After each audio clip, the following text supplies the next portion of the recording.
இன்றைக்கி டே 4ங்க lunch box ரெசிபிக்கு. இன்றைக்கி சிம்பிளாக லெமன் ரைஸ் பண்ணி அதுக்கு கூட்டுக்கு வந்து ஃபிஷ் ஃப்ரை பண்ணிடலான்னு இருக்கேங்க. ஃபிஷ் ஃப்ரைக்கு மசாலாலாம் போட்டு நேற்று நைட்டே ஃப்ரிட்ஜில் வச்சாச்சு. அதை இன்றைக்கி காலையிலே எடுத்து பொரிச்சா வேலை ஈஸியாக முடிஞ்சிருங்க. நான் எஞ்சி வரையே இன்றைக்கி லேட் ஆகிடுச்சு. அதுக்குள்ளே எங்கள் அத்தை சாப்பாடு ஒரு அடுப்பில் வச்சுட்டு ஃபிஷ் ஃப்ரையும் ஒரு அடுப்பில் வச்சுட்டாங்க. நான் வந்து லெமனை புழிஞ்சு எடுத்துகிட்டு அப்புறம் லெமன் ரைஸ்க்கு மசாலா அரைச்சி பண்ணலாம் அப்படின்னா டேஸ்ட்டாக இருக்கும் அப்படின்ட்டு மசாலா ரெடி பண்ணிக்கிட்டேங்க. அதுக்கு ஒரு சின்ன சைஸ் வெங்காயத்தை இந்த மாதிரி கட் பண்ணிக்கலாம். அப்புறம் ஒரு 3-4 பச்சை மிளகா காரத்துக்கு ஏற்ற மாதிரி போட்டு கொஞ்சமாக கருவேப்பிலை, கொஞ்சமாக மல்லித்தழை, இது கூட இஞ்சி பூண்டு தனித்தனியாக இருந்துச்சுன்னா கட் பண்ணி போட்டுக்கோங்க. என்கிட்ட இல்லை, அதனால இஞ்சி பூண்டு பேஸ்ட் ஆட் பண்ணிக்கிட்டேன்னா எல்லாத்தையும் மிக்ஸி ஜாரில் சேர்த்து நல்லா இந்த மாதிரி அரைச்சி எடுத்து தனியாக வச்சுக்கலாம். அப்புறமா ஒரு பேனில் எண்ணெய் போட்டு அது காஞ்சதுக்கப்புறம் அதில் கொஞ்சமாக நிலக்கடலை போட்டு அது கூடவே கொஞ்சமாக உளுந்தம்பருப்பு போட்டுக்கோங்க.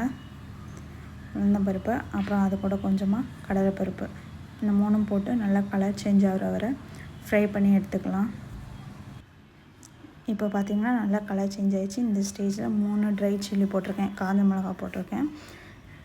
இது கூடவே கொஞ்சமாக ஒரு 1/4 டீஸ்பூன் அளவுக்கு பெருங்காயத்தூள், 1/4 டீஸ்பூன் அளவுக்கு மஞ்சத்தூள் போட்டு நல்லா இது பண்ணி விட்டுக்கோங்க. அந்த ஸ்மெல் போகிற வரை வதங்கி விட்டுக்கலாம். இப்போ பாருங்கள், ஒரு நிமிஷத்துக்கு அப்புறம் இதில் கொஞ்சமாக கருவேப்பிலை சேர்த்துக்கலாம். கருவேப்பிலை நல்லா பொரிஞ்சு வரட்டும். இப்போ இது கூடவே கொஞ்சமாக ஜீரகமும் சேர்த்துக்கலாம். சேர்த்து நல்லா பொரிய விடலாம்.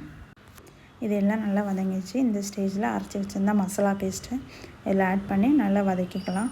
இந்த பச்சை ஸ்மெல் போகிற அளவு நல்லா வதக்கி கலர் சேஞ்ச் ஆகும், டார்க் க்ரீனாக வந்து நல்லா சுருண்டு வரும், அந்த அளவுக்கு வதக்கிக்கோங்க.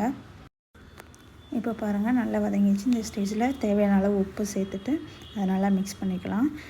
இப்போ நல்லா சுண்டு வந்துச்சா இந்த டைமில் அடுப்பை ஆஃப் பண்ணிவிட்டு பிழிஞ்சு வச்சுருக்க லெமன் ஜூஸை இதில் ஆட் பண்ணிடலாம். அடுப்பை ஆஃப் பண்ணிவிட்டு ஆட் பண்ணுங்கள், அப்போ தான் கசக்காது, புளிப்பு தன்மையும் இருக்கும், நல்லா டேஸ்ட்டாக இருக்கும்.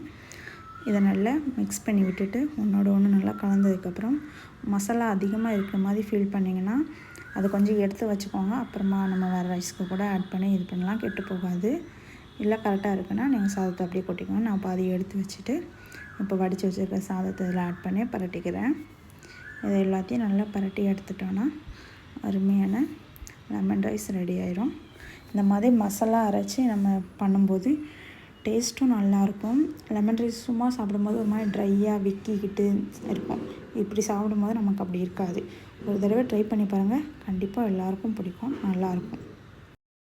அப்புறமா பண்ண சாப்பாடை அப்படியே டிஃபனில் எடுத்து அடித்து பேக் பண்ணி வச்சிட்டேங்க.